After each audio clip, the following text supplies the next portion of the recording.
And those core ideas say, if I can control or please or perform, then I'm okay. But if I can't, then something's wrong with You know, me. it makes me think, as I was driving in to the studios early this morning, I was thinking, and I like being in the car alone, because then I can pray out loud to the Lord and I can say anything I want, and you know, I don't have to worry about anyone listening or wondering what is going on there.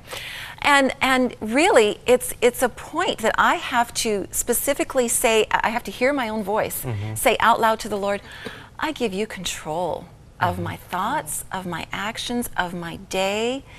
Like, I give you permission, God, to interrupt me today, because so many times we're like a hamster. We're on a treadmill going nowhere fast because we think we know what we're doing. But God is the one that we need to turn to. And how many, I've lost count, of the guests we've had recently, a lot of them leaders. Those are the ones that stand out to me, Mike.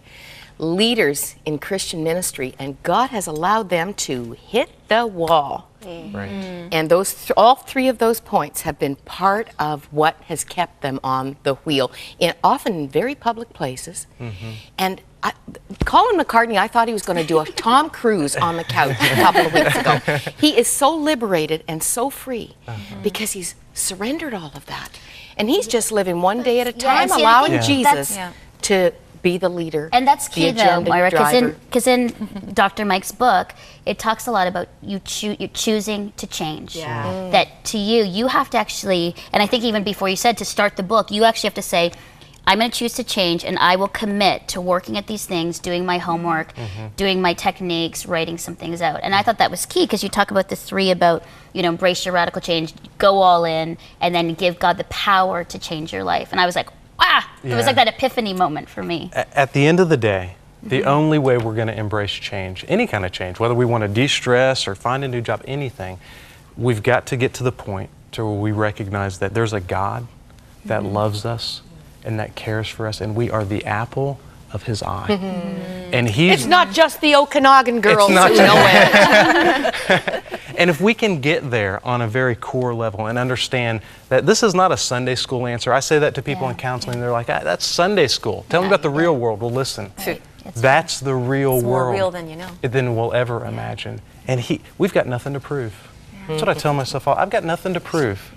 All I've got to do is surrender the outcomes to God. I've got to do what I know how to do and let God know what he knows how to do. Can I PS on that? It's hard to admit that you're stressed. Yeah, you know, like I did the test and I probably did the worst. I got 219 and I thought that I was like the less stressed person in my life. And so I was kind of shocked that, you know, I obviously am quite stressed. But I think it's hard to admit, especially as a Christian, because you're supposed to be all together and, you know, and so and to that's admit that's sad because as Christians, we're not supposed to be all together. The only thing that people think we're supposed to be the all only thing together. that we have is we have a connection to the one who is all together. Yes. And we can come to him every single day and say, okay, I need you. And he gives us what we need. But regardless, certain things just go to the top of the stress scale. And Maggie, excuse me, new mother, plus I think moving and mortgage. Marriage, baby. You can't avoid that. Thank you, Maura. But listen to these precious words. I wanted to hear it in the, this is Jesus affirming what you just said about him, Mike, in Matthew. And you probably know this in another version, but I love Eugene Peterson. Jesus says, are you tired, worn out, burned out on religion? Come to me. Get away with me and you'll recover your life. I'll show you how to take a real rest. Walk with me and work with me. Watch how I do it. Learn the unforced rhythms of grace. I won't lay anything heavy or ill-fitting on you. Keep company with me and you'll learn to live freely and lightly.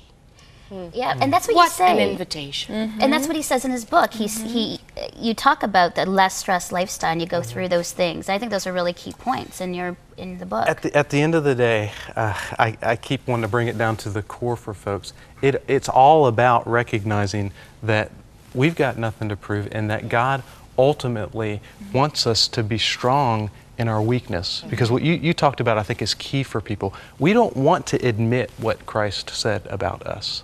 We want to have everything under control. We want to be able to run the show. We want to feel like we've got all of our stuff together. We're intelligent, capable. Yeah. Of course. Aren't we? Strong I women. am, or you? Yeah. But what we've got to realize is when Christ was weakest, is when he was strongest.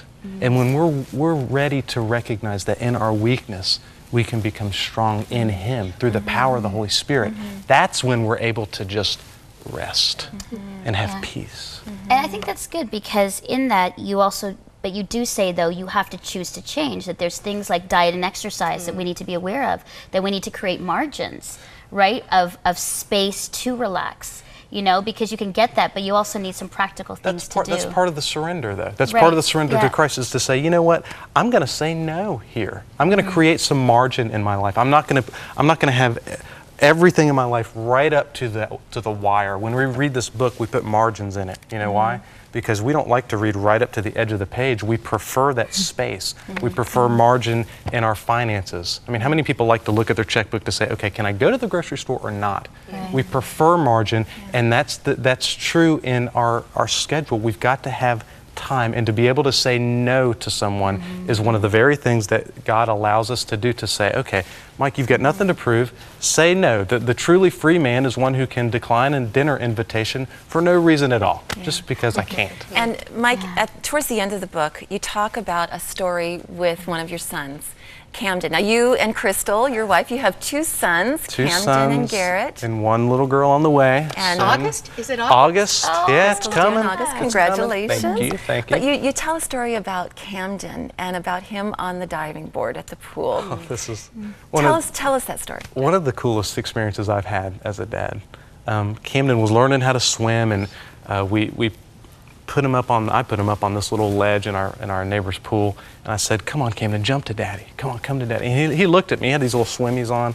He looked at me like, "Are you crazy? What's wrong? I'm going to sink right to the bottom. I'm 3 feet above the water." And it's one of those moments, rare moments for me as a dad. I knew exactly what to say, and I said, "Camden, look, I know you're scared, but now's the time. I just want you to trust Daddy. Just trust me, buddy. You're not in danger. I'm right here. Just trust me."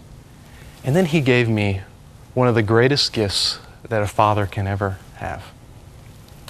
He jumped. He trusted me enough to jump. And that's where a lot of us are in life. We're on the precipice of change.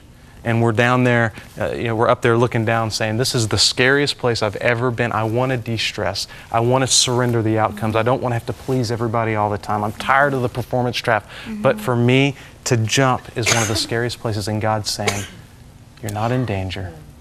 Just trust Daddy.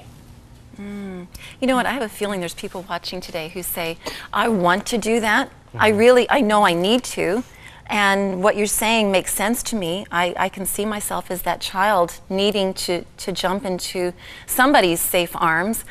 How do I do it? Mike, help someone watching take that first step. First thing you've got to do is you've got to get new skills, and that's why I wrote this book, is because this book outlines every day what you need to do. The second thing you've got to do is you've got to have new hope. And you get hope within the context of relationships. You're not going to de-stress if you do it in isolation. You've got to have these people that you're talking. No, you've got to. The naysayers will tell you you're crazy. Don't say no to the boss. Are you nuts? You're going to lose your job. You've got to have people that will support you in your efforts to de-stress. And then finally, you've got to trust Daddy. You've got to get to the point to where you trust that God is running the show, that you've got nothing to prove. And that he's gonna do what he knows how to do if you do what you know how to do. And it's all about trusting him. Yeah.